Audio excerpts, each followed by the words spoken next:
Yang kedua, tolong catat. Jangan tidur larut malam, Pak. Batasan tidur jam berapa, Pak? Jam 11 paling telat.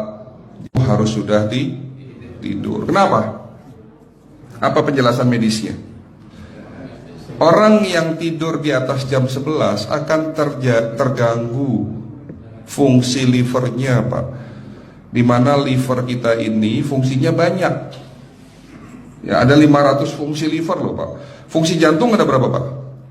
Fungsi jantung satu. Fungsi jantung tugasnya untuk mompa darah. Fungsi ginjal ada berapa?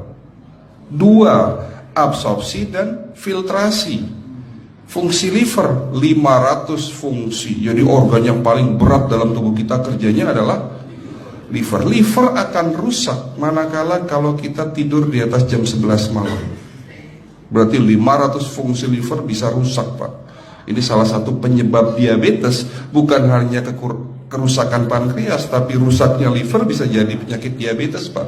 Jadi kalau sakit diabetes itu, yang terganggu itu sebetulnya bukan hanya pankreasnya, livernya pun rusak, ususnya pun rusak. Makanya dalam pengobatan diabetes di klinik kami, itu bukan hanya ngobatin pankreas, tapi 3 organ penting ini saya obati: usus, liver, dan pankreas. Kebanyakan kenapa?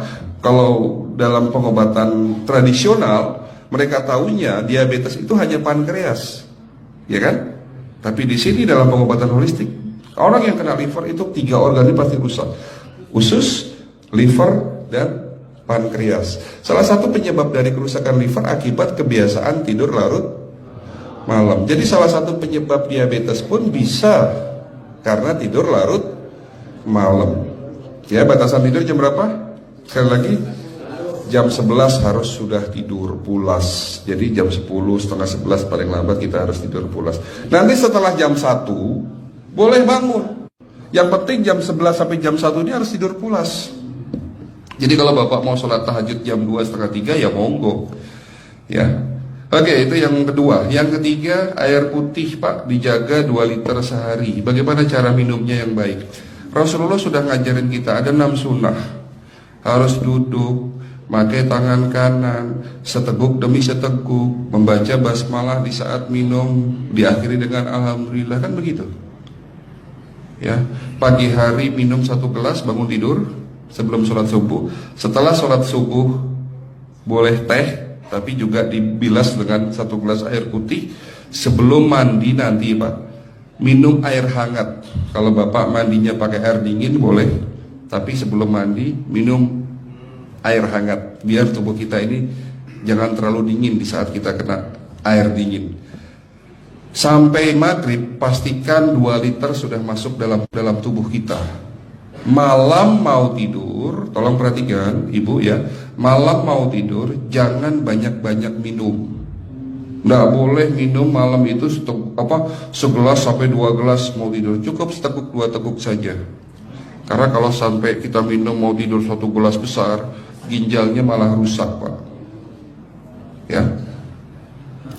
Oke, itu yang ketiga. Yang keempat, puasa. Lakukan puasa secara rutin, insya Allah kita sehat. Nah, untuk penjelasan atau materi puasa, nanti bisa hubungin staf saya.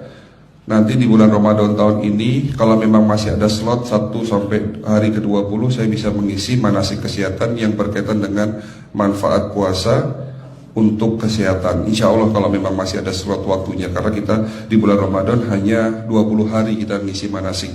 Ya, oke, itu yang keempat. Langkah keempat. Langkah 1, 2, 3, 4. Langkah kelima.